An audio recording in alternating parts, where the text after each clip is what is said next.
Good morning विद्यार्थी मित्रों, आपणे धोरण 9 विज्ञान और टेक्नोलॉजी में प्रकरण 8 गति में अगाउना लेक्चर में वेग, झड़प और प्रवेग विषयनो अभ्यास कर्यो। हवे अहींया आपणे गतिनु आलेखीय निरूपण विषयनो अभ्यास करवानो छे।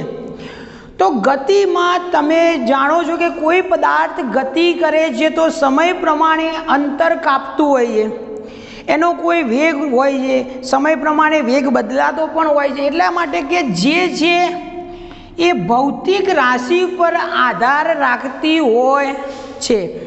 તો અંતર અને વેગ જેવી ભૌતિક રાશિઓ, વેગ જેવી ભૌતિક રાશિઓ જે છે એ સમય જેવી બીજી કોઈ ભૌતિક રાશિ પર ना आधारे गति करते होय छे, એટલે કે ना आधारे एकबीजा उपर आलेखीय निरूपण આપણે કરી શકીએ છીએ। તો વિદ્યાર્થી મિત્રો, પહેલા આપણે અંતર અને સમય સાથેનું આલેખીય નિરૂપણ જો કરવું હોય તો કે અંતર વિરુદ્ધ સમયનો આલેખ, અંતર વિરુદ્ધ સમયનો આલેખ આપણે સમજીએ। પહેલા अंतर विरुद्ध समयनो आलेख धारो के आपणे समजवो छे तो पदार्थ नियमित गति करे छे के अनियमित गति करे छे एना आधारे एनु अंतर जुदुं जुदुं कपातुं होय, एनो आलेख जुदो जुदो आवे। धारो के पहेला आपणे पदार्थ जे छे नियमित गति करे छे, नियमित गति करतो होय अने एनु आपणे आलेखीय निरूपण करवुं होय। अहींया एक्स अक्ष है, अहींया वाय अक्ष है। अहींया आपणे एक्स अक्ष पर अंतर दर्शावीए छीए जे किलोमीटर में मापीए छीए, मीटर में पण मापी शकाय। वधारे अंतर होय तो एने किलोमीटर में मापाय अने सूक्ष्म अंतर होय तो एने मीटर में मापी शकाय।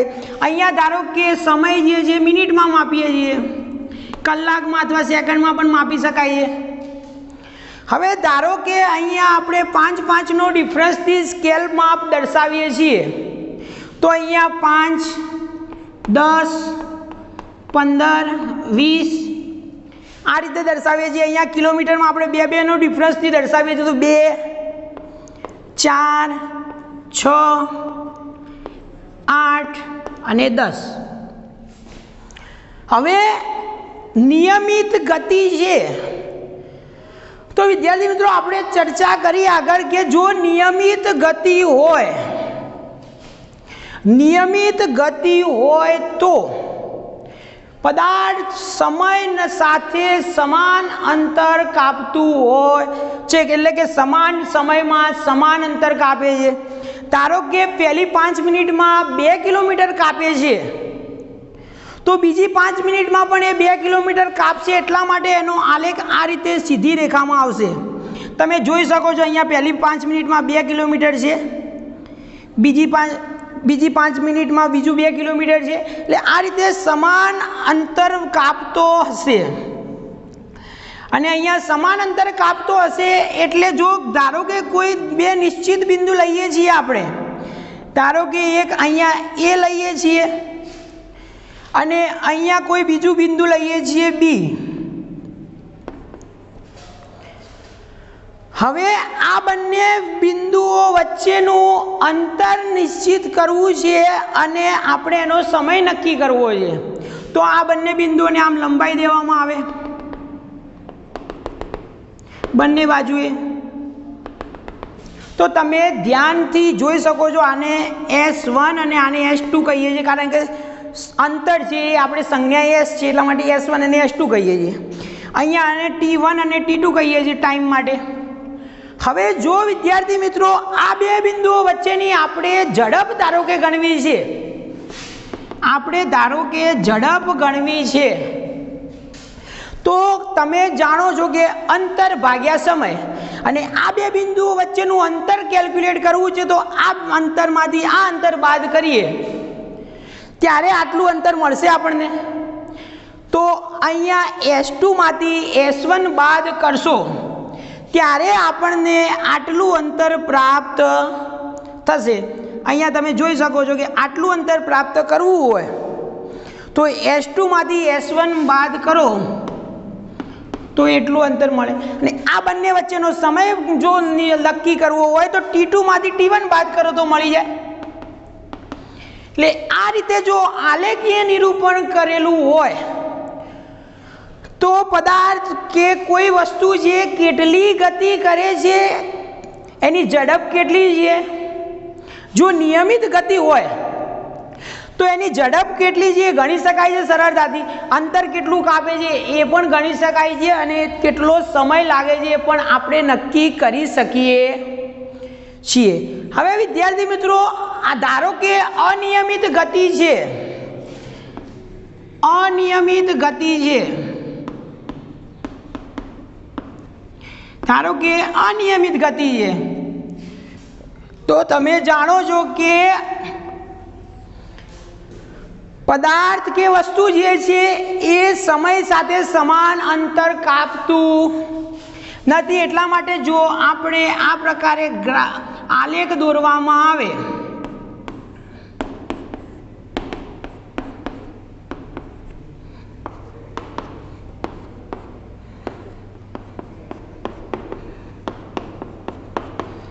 આલેખ આપણે દોરવામાં આવે તો તમને ખબર છે પહેલે સમાન અંતર કાપતું ના હોય એટલે આલેખ કોઈ પણ પ્રકારે વક્ર પ્રકારનો આવે, એટલે કે કોઈ પણ નિશ્ચિત આલેખ આવતો નથી। જો એ અંતર જુદું જુદું કાપતો હોય તો આલેખ કોઈ પણ પ્રકારે આ પ્રકારે પણ આવી શકે છે, એટલે આલેખ કોઈ પણ પ્રકારે આવી શકે છે, એટલે કે આલેખ સીધી રેખામાં સુરેખ આવતો નથી, આ પ્રકારે વક્ર આલેખ આપણને પ્રાપ્ત થાય છે। હવે વિદ્યાર્થી મિત્રો, આપણે આ જે છે એ અંતર અને સમય સાથેની ભૌતિક રાશિ વચ્ચે જે છે એ આલેખીય નિરૂપણનો અભ્યાસ કર્યો ગતિની। હવે આપણે વેગ અને સમય વચ્ચે ની ભૌતિક રાશિનો અભ્યાસ કરવાનો છે, તો એના દ્વારા જો આલેખીય નિરૂપણ કરવામાં આવે વેગ વિરુદ્ધ સમય ની ભૌતિક રાશિનો આલેખ નો આપણે અભ્યાસ કરવો છે। અને જો પદાર્થ નિયમિત ગતિ કરે છે, પદાર્થ નિયમિત ગતિ કરે છે, નિયમિત ગતિ કરે છે તો તમે જાણો છો કે સમાન સમયમાં સમાન અંતર કાપતો હોય તો એની ઝડપ કે વેગ જે સમાન હોય તો જ સમાન સમયમાં સમાન અંતર કાપે, તો આપણે એનો આલેખ દોરવો છે।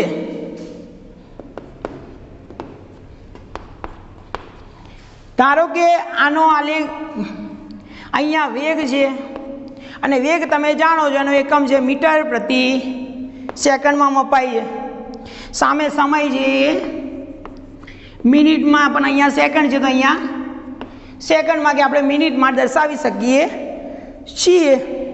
હવે ધારો કે અહીંયા 10, 20, 30, 40 અને તમે જાણો છો કે નિયમિત ગતિ હોય,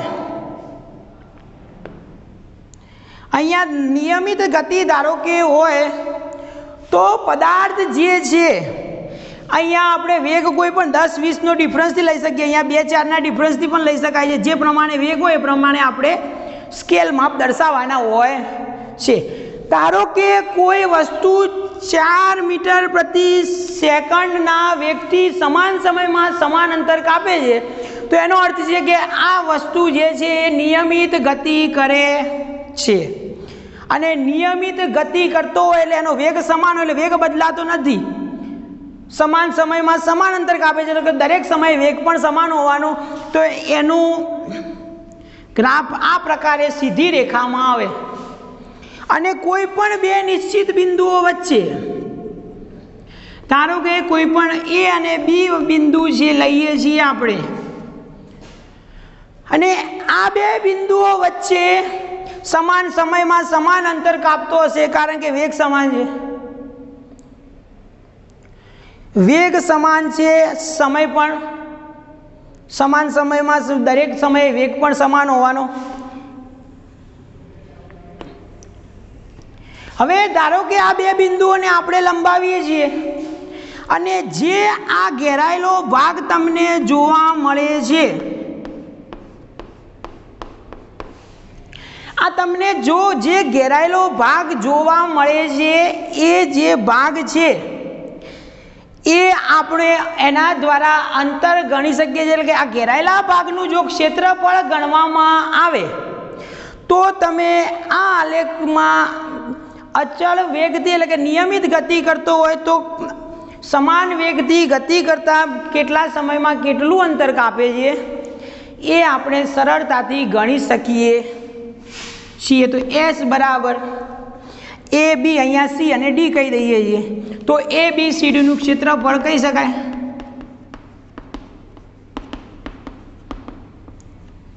અને એ બી સી ડીનું ક્ષેત્રફળ જે છે એ તમે જાણો છો કે એ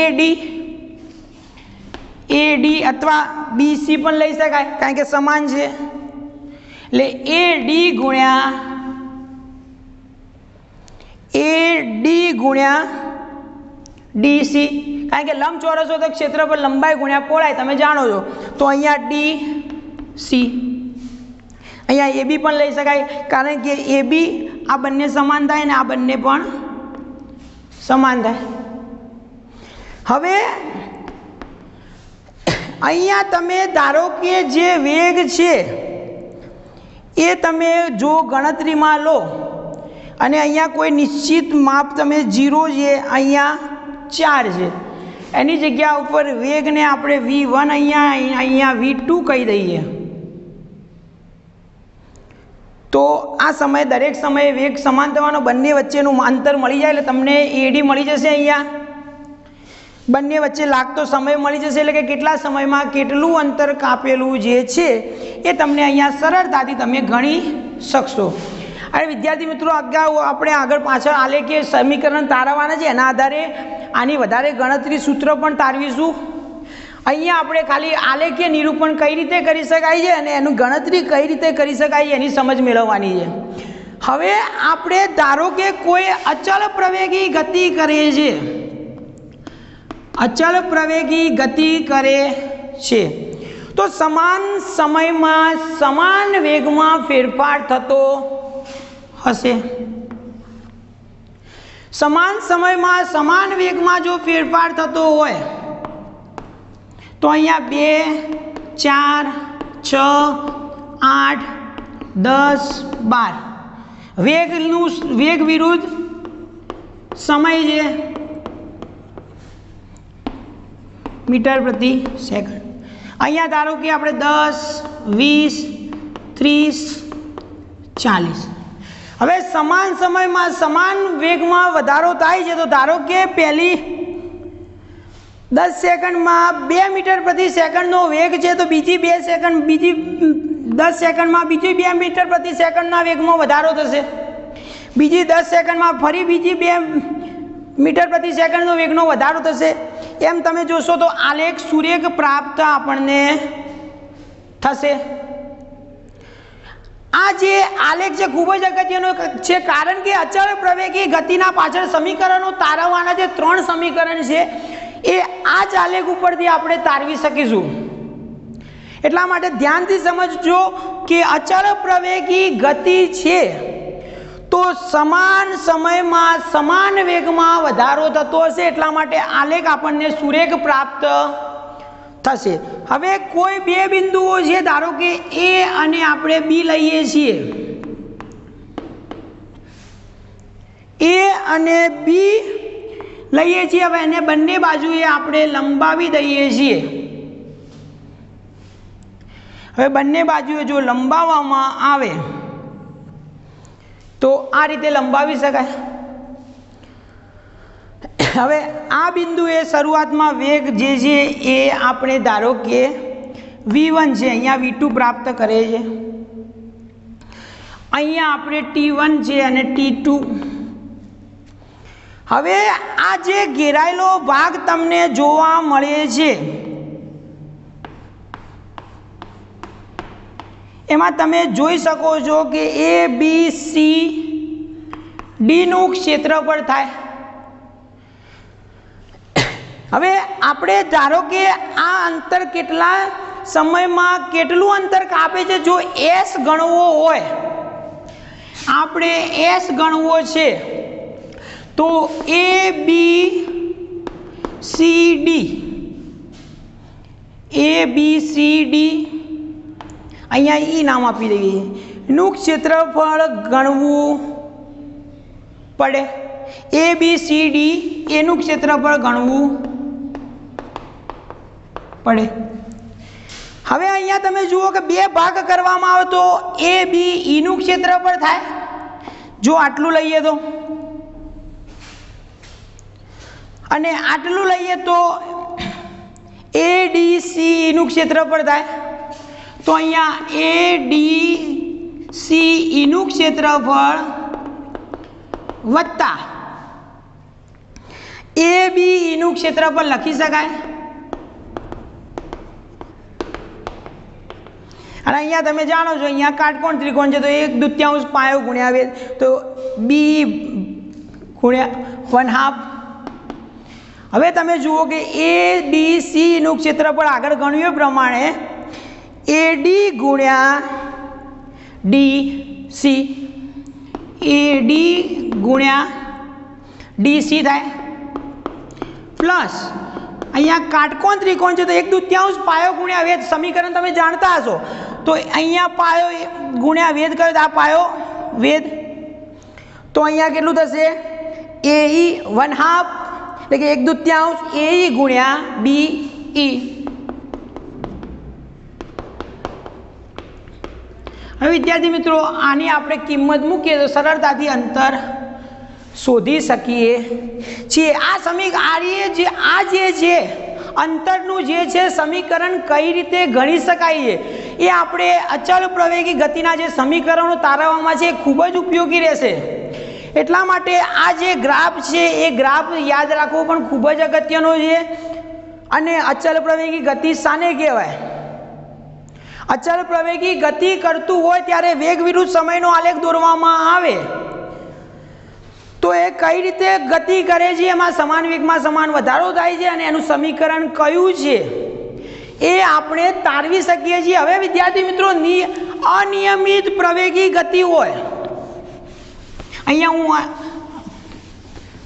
અનિયમિત પ્રવેગી ગતિ હોય, ધારો કે અનિયમિત પ્રવેગી ગતિ હોય તો અહીંયા તો સમાન સમયમાં સમાન વેગમાં વધારો થાય છે, પરંતુ અનિયમિત પ્રવેગી ગતિમાં અહીંયા સમય છે, અહીંયા વેગ છે,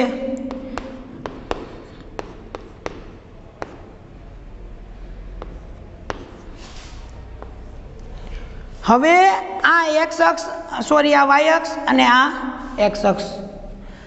હવે અનિયમિત પ્રવેગી ગતિ એનો અર્થ એમ છે કે સમાન સમયમાં સમાન વેગમાં ફેરફાર થતો નથી, અનિયમિતપણે વેગમાં ફેરફાર થતો હોય છે, કોઈ સમયે વેગ થોડો વધી જાય છે, કોઈ સમયે ઓછો વેગમાં ફેરફાર થાય છે, એટલે એનો આલેખ આપણે દોરવામાં આવે તો ધારો કે શરૂઆતમાં 8 છે મીટર પ્રતિ સેકન્ડનો વેગ છે અને પહેલા 10 સેકન્ડમાં 8 છે, બીજી 10 સેકન્ડમાં એનો વેગમાં 7 છે, બીજી 10 સેકન્ડમાં એનો વેગ 4 થઈ જાય છે। તો તમે જુઓ કે આલેખનું આમ આવશે, અનિયમિત આલેખ આવશે। જો એને સીધી રેખામાં દોરવામાં આવે તો અમુક બિંદુ સાઈડમાં રહી જાય છે, એટલા માટે એનું અનિયમિત વેગમાં ફેરફાર થાય છે, જેના કારણે કોઈ એનો આલેખ નિશ્ચિત સુરેખ રેખામાં આવતો નથી। હવે બીજું એક ઉદાહરણ તમને અનિયમિતનું સમજાવું કે પહેલા વેગ 10 સેકન્ડમાં 2 મીટર પ્રતિ સેકન્ડનો છે, પછી 8 મીટર પ્રતિ સેકન્ડનો થઈ જાય છે બીજી 10 સેકન્ડમાં, ફરી 5 મીટર પ્રતિ સેકન્ડ થઈ જાય છે, તો આલેખ કયા પ્રકારે આવશે? આમ અનિશ્ચિત આવશે કોઈ પણ રીતે। એટલે કે અનિયમિત પ્રવેગી ગતિમાં આલેખ સુરેખ આવતો નથી, વક્ર આવે છે, અનિયમિત પ્રકારનો આલેખ આવે છે, અનિયમિત આકારનો આલેખ જોવા મળે છે।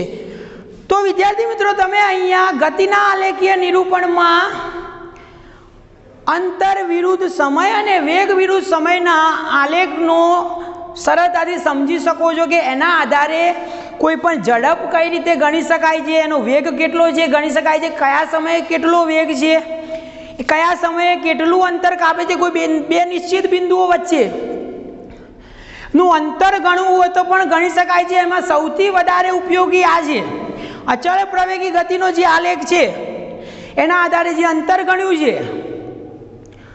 એ આલેખના આધારે આ પ્રકારે ગણતરી કરી અને આપણે પાછળ જે આના પછીનો જે ટોપિક છે એમાં આપણે 3 સમીકરણ તારવવાના છે, જે નેક્સ્ટ લેક્ચરમાં આપણે ચર્ચા કરીશું। Thank you.